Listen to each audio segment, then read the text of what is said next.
जी sir, सबसे पहले हमने आपको बताना चाहता हूँ कि लियोनीज नाम से हम क्लोथिंग ब्रांड स्टार्ट करना जा रहे हैं।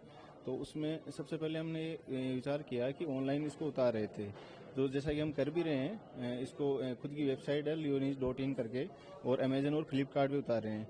लेकिन हमने इसके साथ साथ सोचा कि जो मिडिल क्लास लोग हैं उनको साथ साथ में बिजनेस भी मिल जाए। तो इसके रिगार्डिंग हमने क्या किया कि फ्रेंचाइजी का भी ऑफर लेके आए हैं, जिसमें हम जो फ्रेंचाइजी लेंगे, आज किसी भी आप बड़े ब्रांड की फ्रेंचाइजी लेते हो तो बहुत मोटा पैसा लगता है आपको, तो हम उसमें उनको क्रेडिट देंगे। मतलब आधा पैसा उनसे लेंगे, आधा उनको क्रेडिट दे देंगे। वो जैसे उनकी सेल होगी तो धीरे धीरे वो खुद करके धीरे धीरे चुका देंगे, कोई दिक्कत नहीं है, दे सकते हैं वो। तो उस प्रकार उनको हेल्प मिल जाएगी। तो एक नॉर्मल मिडिल क्लास आदमी भी बिजनेस स्टार्ट कर सकता है हमारे साथ जुड़ के। और बात करें फैब्रिक वगैरह की, तो हम जो बड़े ब्रांड्स हैं वो आज मोटा पैसा का लेते हैं। 10,000 रुपए की जीन्स आती है, 3-4 हज़ार रुपये, 5,000 रुपये का शर्ट आता है। सेम फैब्रिक हम एक लो कॉस्ट के अंदर अवेलेबल करवा रहे हैं, ताकि कोई भी आदमी जो है, नॉर्मल आदमी, वो फैब्रिक पहन सके और अपना टेस्ट ले सके। क्योंकि एक कपड़ा जो होता है एक आदमी की पहचान होता है, तो कहीं भी जाता है तो एक पर्सनैलिटी उनसे जन लगती है। अच्छा योगी जी, अगर हम कपड़ों की अगर बड़े ब्रांडों की बात करें तो जितने भी बड़े ब्रांड हैं वो उनके, जैसे कि आपने कहा, कपड़े उनके महंगे आते हैं उस परिस्थिति के अंदर में, क्योंकि टाटा ने अपने आप को जूडियो के नाम पे स्थापित किया है, जो केवल 999 के नीचे के क्लॉथ स्टोर पे उपलब्ध करवा रहा है। उस परिस्थिति के अंदर में आप इस बड़े ब्रांड के बीच में अपने आप को कहाँ पे स्टैब्लिश कर पाएंगे, पहला सवाल। दूसरा सवाल ये कि बांग्लादेश रेडीमेड कपड़ों के लिए बहुत बड़ा निर्यातक और सिलाई का एक बहुत बड़ा हब है। जितने भी बड़े ब्रांड हैं वो बांग्लादेश से अपने कपड़े सिलवाते हैं। उस परिस्थिति के अंदर में, क्योंकि बांग्लादेश में अब क्योंकि जिस हिसाब से गृह युद्ध चल रहा है, भारत के अंदर में उसी रेट पे उसी कारीगरों को अपने आप को आप अपना प्रॉफिट कैसे मेंटेन कर पाएंगे? सबसे पहले आपने बात करी जैसे कि जूडियो की, तो जूडियो जो है क्वालिटी की बात करें तो क्वालिटी में बहुत कम, अपन क्वालिटी जो है उसकी बिल्कुल नहीं है। शोरूम्स वो अवेलेबल करवाते हैं, हम जो है क्वालिटी का स्पेशली ध्यान रख रहे हैं। क्वालिटी मेंटेन करेंगे जो अपर लेवल। तो इस वजह से जैसा कि मैंने पहले भी आपको बताया कि भाई नॉर्मल आदमी अच्छे फैब्रिक के कपड़े जो है पहन सकता है। और रही बात आप बांग्लादेश की कर रहे हो, बिल्कुल 70% फैब्रिक जो है अपने बांग्लादेश से यहाँ पे आता है। 70% फैब्रिक जो है अपने बांग्लादेश से आता है। अगर यही कंडीशन, जैसे वहाँ पे क्राइसिस चल रहे हैं, अगर अपन माने कि ये क्राइसिस 5-6 महीने जाते हैं, तो जो कपड़ों की जो रेटें हैं वो बहुत ज़्यादा बढ़ सकती हैं। अगर हो सकता है कि 15-20 महीने भर में अगर नॉर्मल हो जाए, वो स्थिति नॉर्मल हो जाए, तब तो कोई दिक्कत नहीं होगी। लेकिन अगर यही स्थिति 6 महीने चल गई बांग्लादेश में, तो बिल्कुल इनके कपड़ों में, लेकिन वो तो सभी के लिए वही रहेगी ना कि भाई सबके प्रॉब्लम आएगी निर्यात के आयात के अंदर।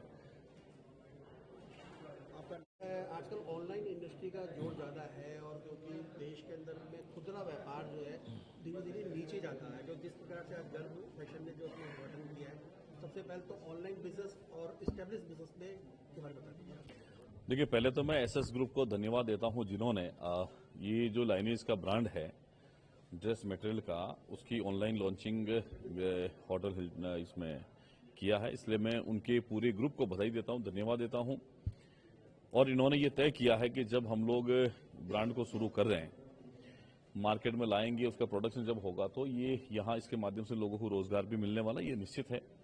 और मैं तो यही शुभकामना प्रेषित कर सकता हूं कि आपका जो ये बिजनेस है, ये जो ब्रांड है, ये दूसरे ब्रांड की तरह आगे बढ़े।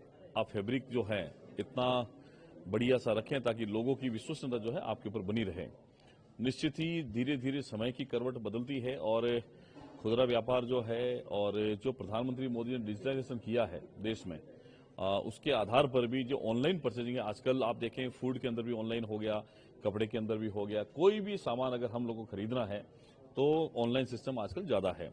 हम भुगतान भी करते हैं तो ऑनलाइन माध्यम से, पेटीएम हो गया, फोन पे हो गया, गूगल पे हो गया, इन सब के माध्यम से करते हैं। तो धीरे धीरे हमारा जो सिस्टम है ये ऑनलाइन की तरफ जा रहा है। लेकिन फिर भी जब ब्रांड का प्रोडक्ट शुरू होता है तब कहीं न कहीं हमारे बीच में जो दक्ष कारीगर हैं, मजदूर हैं, उनकी जरूरत होती है। तो इस प्रकार के जब ब्रांड बनते हैं, लगते हैं, तो कहीं न कहीं हमारे लोगों को रोजगार भी मिलता है। तो मैं इनको धन्यवाद देता हूं। इनके ब्रांड के माध्यम से हजारों लोगों को इस क्षेत्र में रोजगार मिलेगा, जो सिलाई का काम करते हैं, जो ये दूसरा और काम इनके करते हैं। तो ये हजारों लोगों की जीवन रेखा बनेगा, ऐसी मेरी शुभकामनाएं मैं एसएस ग्रुप को देता हूं।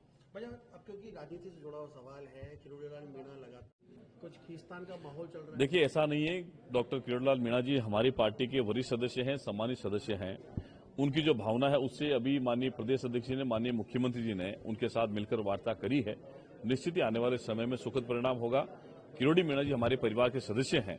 उन्होंने लोकसभा चुनाव की नैतिक हार की जिम्मेदारी लेते हुए जो उन्होंने कहा था उसको पूरा किया, लेकिन फिर भी भारतीय जनता पार्टी के परिवार के सदस्य होने के नाते पार्टी का जो नेतृत्व है वो उनसे बात कर रहा है। निश्चित ही उनकी अगर कुछ मांगे होगी उस पर भी विचार हो रहा है और उनको पार्टी से दूर नहीं रखा जाएगा। तो ये कल मदन राठौड़ जी ने भी प्रेस कॉन्फ्रेंस करके कहा था कि हमारी उनसे कोई नाराजगी नहीं, लेकिन आखिर ये पेच कहाँ अटक रहा है जो वो चाहते हैं? देखिए, उन्होंने पहले भी ये कह दिया था कि अगर ये सीटें अगर हम लोग हारेंगे तो मैं इस्तीफा दूंगा। तो उनका वही प्रकरण है। उन्होंने लोकसभा चुनाव में जो सीटें जीतनी थी वो नहीं जीत पाए, तो नैतिक जिम्मेदार लेते इस्तीफा दिया। लेकिन फिर भी पार्टी के अंदर इस बात की चर्चा चल रही है। किरोड़ी मीणा जी वरिष्ठ हैं, अनुभवी हैं, उनके अनुभव का लाभ पार्टी को मिलता रहे, इसलिए लगातार शीर्ष नेतृत्व से और प्रदेश संगठन से उनकी बातचीत जारी है। प्रधानमंत्री मोदी जी के हर घर तिरंगा अभियान के इस आह्वान को सभी प्रदेशवासियों से अपील करता हूं कि 13 अगस्त से लेकर 15 अगस्त के बीच में पिछले कई वर्षों से हम लोग इसको मनाते आ रहे हैं। कहीं तिरंगा रैली है, कहीं वाहन रैली है, कहीं पैदल मार्च है। राष्ट्रीयता के प्रति हमारा जो भाव है वो लगातार बना रहे, उसमें कहीं हम लोग पीछे नहीं रहे। इसलिए एक जन जागरण महाअभियान के माध्यम से प्रधानमंत्री मोदी जी ने राष्ट्र के प्रति अपनी श्रद्धा, प्रेम, नैतिक कर्तव्यों को पूरा करने के उद्देश्य से ये पिछले कई वर्षों चल रहा है। मैं सभी प्रदेशवासियों से आह्वान करता हूं, अपील करता हूं कि अपने घर, प्रतिष्ठान, जहां भी हम लोग निवास करें वहां एक झंडा राष्ट्र के नाम, राष्ट्रीयता के नाम लगाएं, देश के नाम लगाएं, ताकि उन फ्रीडम फाइटर्स ने जो हमारी आजादी में, जंग आजादी में जो महत्वपूर्ण योगदान दिया था, उनके प्रति हमारे जो सम्मान है वो बना रहे। और अभी हम लोग कल 15 अगस्त को बड़े हर्षोल्लास के साथ में इस राष्ट्रीय पर्व को मनाने जा रहे हैं। पूरे देश में बड़ा जोश से उत्साह है। देशवासियों के मन में भाव है कि हम आने वाले समय में बड़ी ताकत के रूप में भारत खड़ा हो, इसमें प्रत्येक नागरिक का कर्तव्य है। उस कर्तव्य की हमारी सबकी जिम्मेदारी बनती है, उसको पूरा करेंगे। एक छोटा सा 77 सीटें जो है कांग्रेस के खेमे में थी और 2 सीटें आदिवासी पार्टी और 1 खींच करके। देखिए, सलूम्बर से अभी हमारे माननीय साथी विधायक हैं अमृतलाल मीणा जी, उनका हार्ट अटैक से निधन हुआ। मैं सबसे पहले तो उनको श्रद्धांजलि अर्पित करता हूं। और उसके अलावा जो 5 सीटें हैं राजस्थान के उपचुनाव होने वाले, वो लगातार विपक्ष के पास में रही है। इन कुल 6 सीटों पर हमारा प्रयास है, पार्टी का प्रयास है कि हम इनको बड़े मार्जिन के साथ में जीतें। वहां पर कार्यकर्ता, वहां पर पदाधिकारी, संगठन और सरकार के सभी लोग मिलकर मेहनत करेंगे। और इतना विश्वास के साथ मैं कह सकता हूं कि ये जो 6 उपचुनाव हैं, इस उपचुनाव की 6 सीटों पर हम लोग जीतने वाले हैं। और जो पिछले 6 महीने में, 8 महीने में माननीय मुख्यमंत्री जी ने जो काम किया और लगातार तीसरी बार जिस प्रकार से प्रधानमंत्री मोदी जी को प्रधानमंत्री पद की शपथ लेने का सौभाग्य प्राप्त हुआ, इस विकास के आधार पर हम लोग चुनाव में जाएंगे और 6 की 6 विधानसभा उस सीटों पर हम जीते।